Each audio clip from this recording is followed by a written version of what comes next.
भारत के खजाने ने एक ऐसी छलांग मारी कि वो सीधे चीन देश में जाकर ऐसे गिरा जैसे कि मानो कोई बम आकर गिरा हो, यानी एक बहुत ही बड़ा धमाका करके वापस आया है।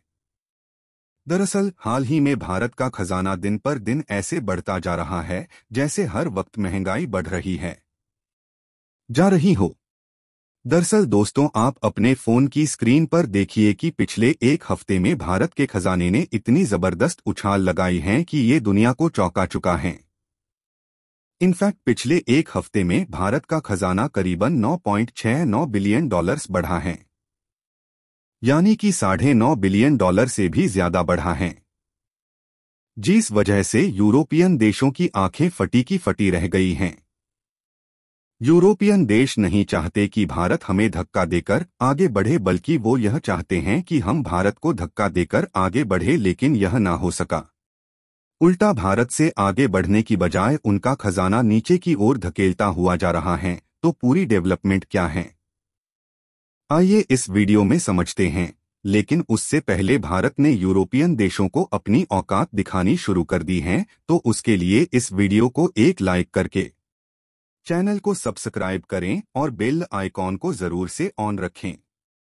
ये आपके लिए छोटा सा काम है, लेकिन इससे हमारी बहुत ही बड़ी मदद हो जाती है, तो जरूर से करें। तो चलो शुरू कर दे।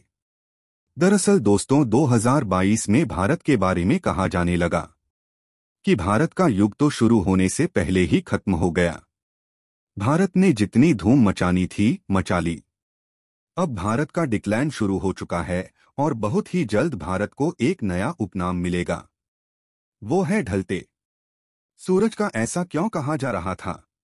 दरअसल इसका रीजन था दुनिया भर में आई अर्थमंदी। कोरोना काल खत्म नहीं हुआ था, दूसरी लहर का बस अंत ही हो रहा था और इसका बुरा प्रभाव पूरी दुनिया झेल रही थी।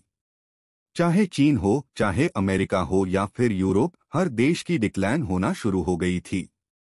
चीन और अमेरिका में तो इतने बुरे हालात थे कि दोनों गवर्नमेंट्स को अपने देश के लिए कई ट्रिलियन डॉलर्स के पैकेज तक रिलीज करने पड़ गए थे।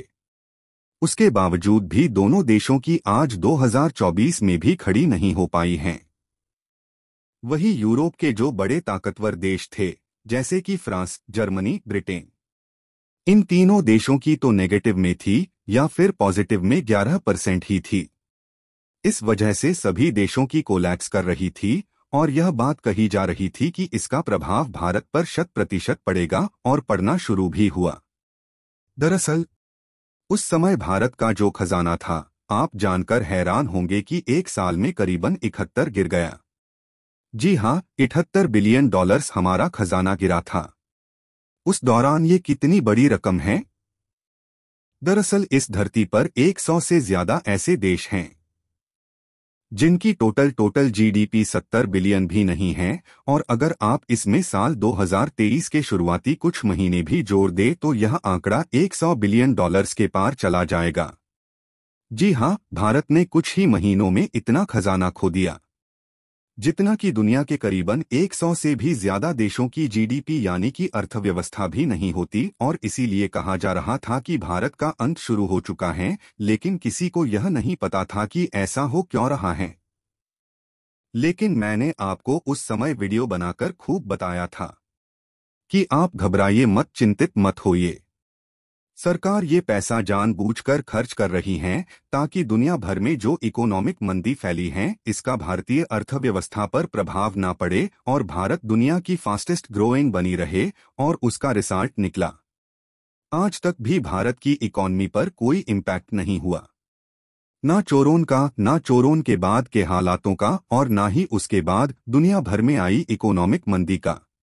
लेकिन खजाने का क्या? यह बात आप जानते ही हैं कि किसी भी देश का खजाना उस देश की इकोनॉमिक इज्जत की तरह होता है, उस देश की गारंटी या फिर इंश्योरेंस की तरह इसे माना जाता है। दुनिया भर के इन्वेस्टर और कंपनियां उस देश के खजाने को डीप एनालाइज करते हैं, तभी उस देश में अपनी फैक्ट्री लगाते हैं, अपने वहां पर इन्वेस्टमेंट करते हैं, क्योंकि उन्हें लगता है कि इस देश का इतना तन विशाल का खजाना है। अगर इस देश में सब कुछ डूब भी गया तो इस देश की सरकार इस पैसे को खर्च करके देश को बचा लेगी या फिर हमारा पैसा जो डूबा हुआ है वो हमें रिटर्न कर देगी। यानी कि देश का खजाना एक भरोसे की तरह होता है और यह भरोसा थोड़ा डगमगाया जरूर था 2022 में, लेकिन धीरे धीरे भारत सरकार ने को ठीक करने के बाद इसे भी रिबिल्ड करना शुरू कर दिया और आज यह इस मुकाम पर पहुंच चुका है कि इतिहास में कभी भारत का खजाना इतनी ऊंचाइयों पर था ही नहीं। लिटरली आप कहिए भारत का खजाना माउंट एवरेस्ट बन चुका है और इस वजह से भारत का खजाना अब 66.7 बिलियन डॉलर्स के पार चला गया है, जो कि हमारे इतिहास में टॉप समम है। इतना ही नहीं, अब भारत का खजाना सिर्फ 33 बिलियन डॉलर्स खड़ा है। 700 बिलियन डॉलर्स के मार्क को पार करने से आपको बता दूं कि जैसे ही भारत इस माइलस्टोन को पूरा करेगा, इसी के साथ भारत वर्ल्ड का चौथा एकमात्र ऐसा देश बन जाएगा जिसने यहां माइलस्टोन पार किया हो, क्योंकि इससे पहले दुनिया में सिर्फ 3 ही ऐसी कंट्री हैं जो 700 बिलियन डॉलर से ऊपर अपना खजाना ले जा चुके हैं, जिसमें है चीन, जापान और स्विट्जरलैंड। उसके बाद फिलहाल भारत 4th स्थान पर है। लेकिन भारत अगर इसी रफ्तार से बढ़ता रहा तो भारत जल्द ही इस टॉप 3 के क्लब में शामिल हो जाएगा और फिर हमारा अगला टारगेट होगा स्विट्जरलैंड, जो कि इस समय दुनिया का तीसरा सबसे बड़ा खजाना धारक देश है। उसके पास करीबन 90 बिलियन डॉलर्स का खजाना है।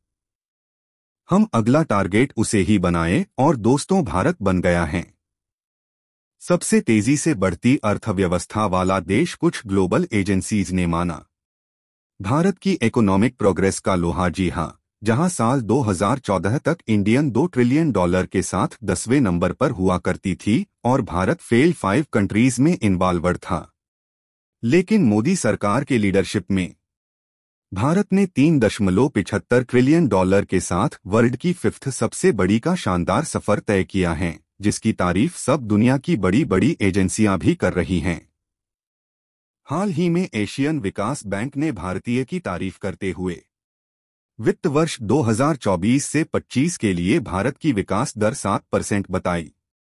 इसके पहले आरबीआई ने साल 2024-25 के लिए अपने अनुमानों में बदलाव करते हुए जीडीपी ग्रोथ को 7% से बढ़ाकर 7.2% किया था।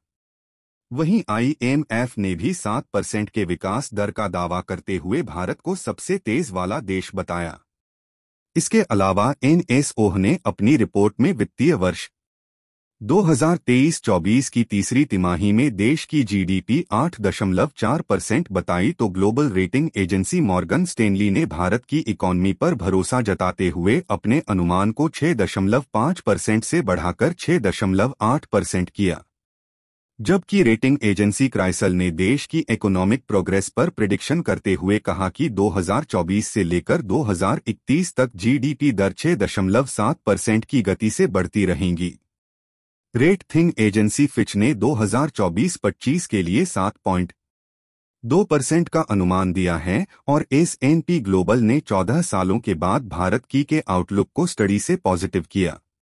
इन सब के अलावा सुप्रीम कोर्ट भी भारतीय की सराहना कर चुका है। ये तमाम रेटिंग स्टेटमेंट और अनुमान इस बात का सबूत हैं कि कैसे 10 सालों में भारत की मजबूत हुई है।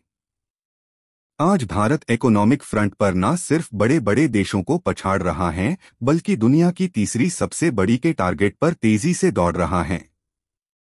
भारत के ऐसे ही यूजफुल इंफॉर्मेटिव वीडियो पाने के लिए वीडियो को लाइक और चैनल को सब्सक्राइब जरूर कीजिएगा।